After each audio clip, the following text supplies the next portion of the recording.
In this video, we'll talk about differentiation, and along with working with these problems, I'll explain some rules behind. The first question is really straightforward. We just need to differentiate this expression, and the symbol for differentiation, we usually write d over dx. We put a pair of parentheses around the expression we want to differentiate.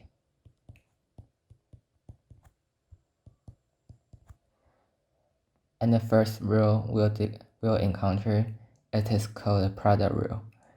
Basically, we're differentiating a product of two functions or two expressions, and the result will be the original f function times the derivative of function g. The product of differentiation, we call it derivative, and plus f derivative times g original. And we'll have to use it on this part of the expression because it is a product of x and ln x. So we'll go ahead and do it first. We'll have to differentiate x times ln x plus f original, which is x, times the derivative of g, or ln x. Then we'll differentiate the next term.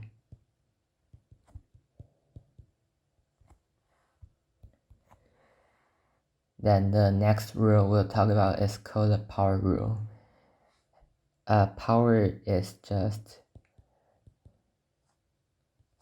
we have a constant times x, and the x has a power, we'll call it b. When we're differentiating this, we'll times the power of x in front, so it will be a times bx, and for the power, we'll minus 1, it will become b minus 1. So the first term here will differentiate x. Because the coefficient of x is 1, the power is also 1. So when we multiply the power to the front, it will be 1 times 1, which is still 1, times x, and the power of x, 1 minus 1, will be 0. However, this is also 1. So at the end, the entire term is only 1, times ln x plus x multiplied with the derivative of ln x. And another identity is that differentiating ln x gives you 1 over x.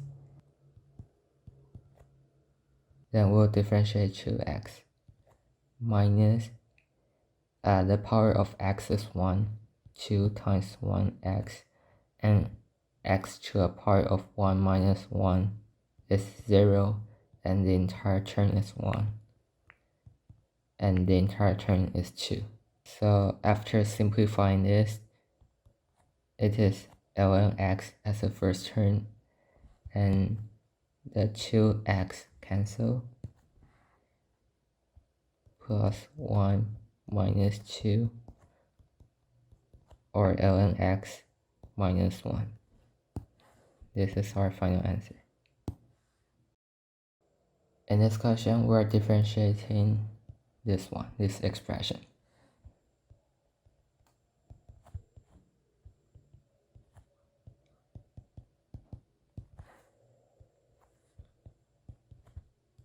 Because it is a function, it is an expression over another expression, we'll use the quotient rule. Quotient rule is about differentiating f over g, and it gives us f derivative times g minus f times g derivative all over g squared. So we'll make the expression on top f and the expression at the bottom g. So first, we have to find the derivative of f.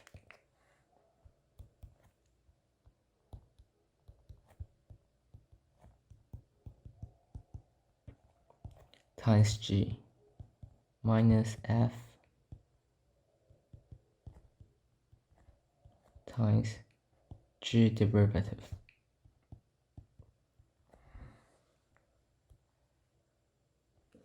o over 3x squared. And if when we're differentiating ln x and x is another expression,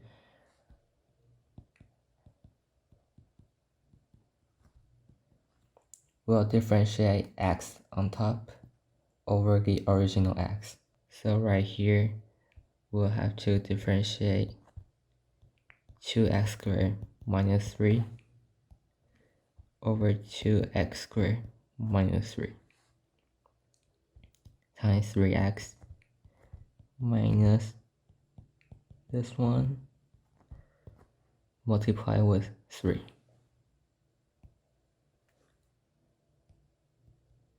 Differentiating 2x squared minus 3, we'll have to multiply 2 to the front. It is 4x. 2 minus 1, it is 1, or we don't need to write it.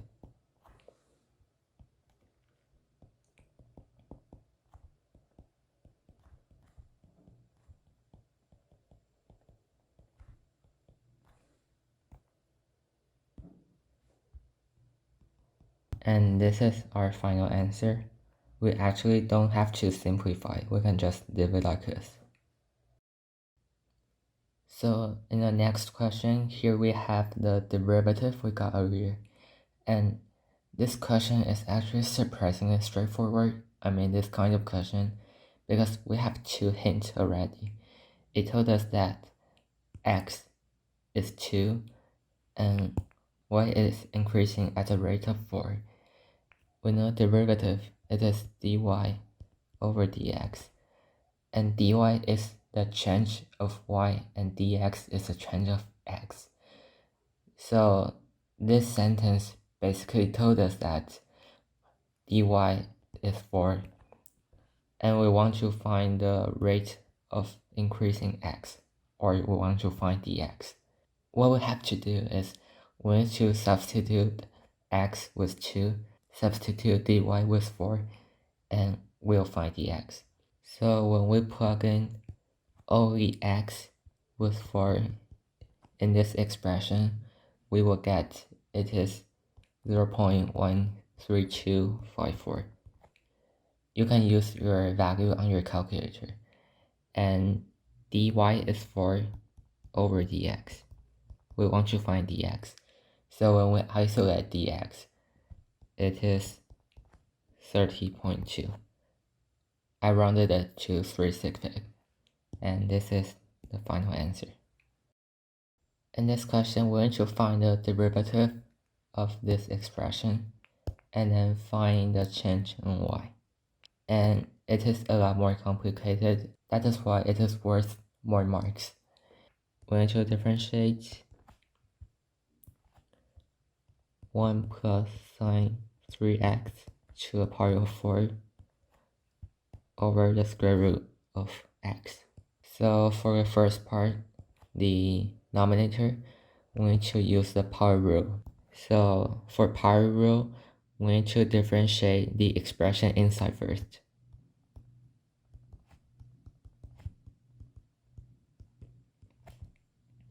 Then multiply. I'll substitute this thing inside with u. So we'll differentiate u to the power of 4 with respect to u. And because we are using quotient rule, after differentiating the denominator, we need to multiply the denominator. Then minus the derivative of the denominator. I'll express the square root of x as x to the power of 1/2.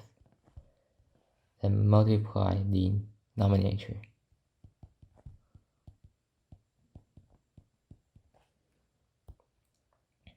And it is all over the square of the denominator.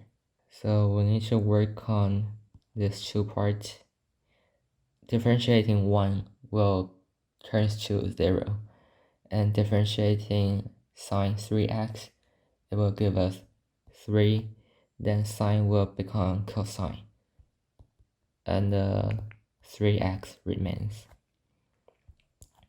Multiply with the derivative of u4, it is 4u cubed. Differentiating x to a power of 1/2, multiplying the index to the front, then -1 in the index, then multiplying the same thing.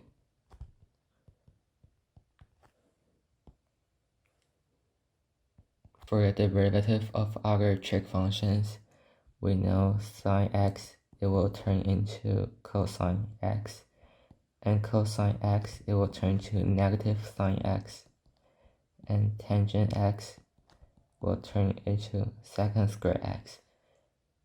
And this is what we have to know at our level. So the second part of this question, it says x increases from 1.9 to 1.9 plus h. So x equals 1.9, and the change of x, or dx, is h. We need to substitute these two parts into our derivative. dy is what we have to find, the change in y, it remains, and dx is h, equals, we'll have to plug 1.9 into our derivative, and it is 0.651. After isolating dy, its value is 0.651h, and this is our final answer. The last question is a lot more complicated. At the end, we need to find point A and point B, or the intersection with the x-axis and the y-axis. And before that, we need to find the equation of this line. And to find an equation of a line, we need a pair of coordinates and a slope, the slope of this line. Right now, we're given half of the coordinates. We have the y coordinates already, so we can go ahead and find p. Right now, p is the input of this expression, and -1 is the output. So we can substitute x with p.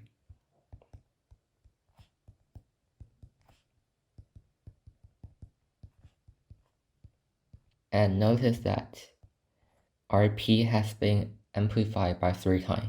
You can see there's a coefficient of 3 in front of p. We can modify the domain. Initially, it was between 0 and pi over 6, or equals to pi over 6. Right now, it is 0, p, pi over 2. So we can take the arctangent on both sides.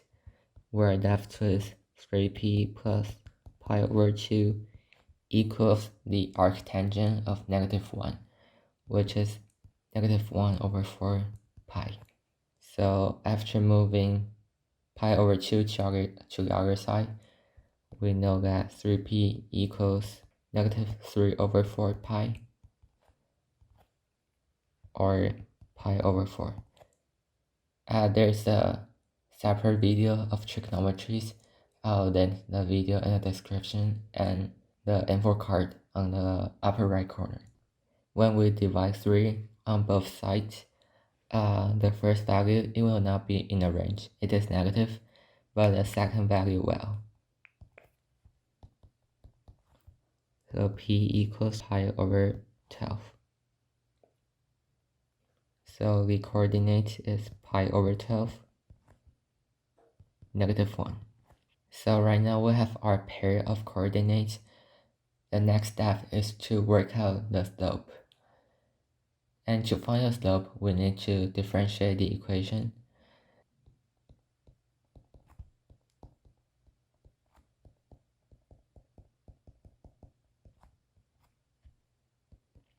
It is a trig function, so we need to use the power rule. We need to differentiate the expression inside first.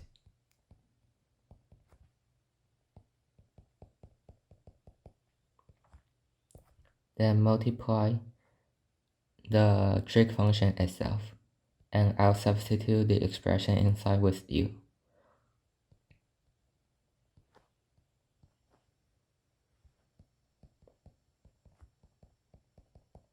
The first part is only 3. Then we'll multiply the second derivative. The derivative of tangent is secant squared, and we'll plug back the u.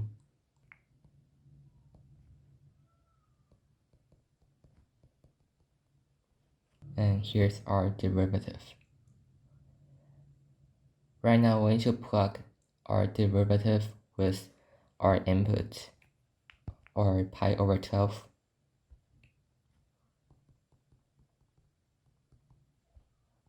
Because some calculators don't have secant as a function, we can express secant squared as 1 over cosine squared 3 plus pi over 2 and multiply with 3. And this will give us 6. And because we're finding the normal, this is only the tangent. Because normal and tangent are perpendicular to each other, and there's a definition that the slope of tangent multiplied with the slope of the normal equals -1. And the shortcut is that they are the opposite reciprocal to each other.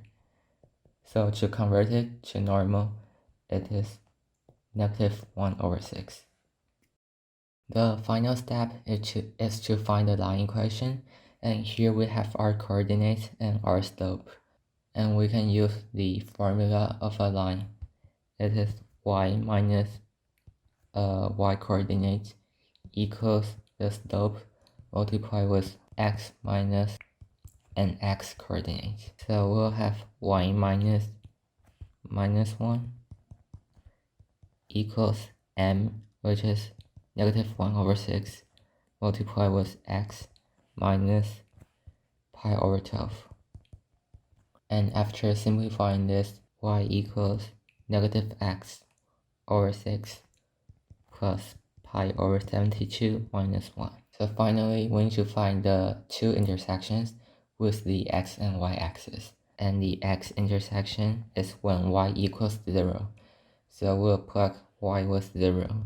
And this will give us the x value of pi over 12 minus 6 and y equals 0. And the y-intercept,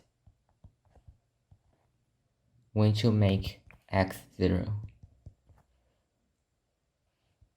So x equals 0 and y is pi over 72 minus 1. So this is our A point, this is our B point. And to find the midpoint between A and B, midpoint is just the component of the two coordinates plus together and divided by 2. When we plus pi over 12 minus 6 plus 0 over 2, it is pi over 24 minus 3. And pi over 72 minus 1 plus 0 divided by 2, it is pi over 144 minus 1/2. This is the midpoint and our final answer.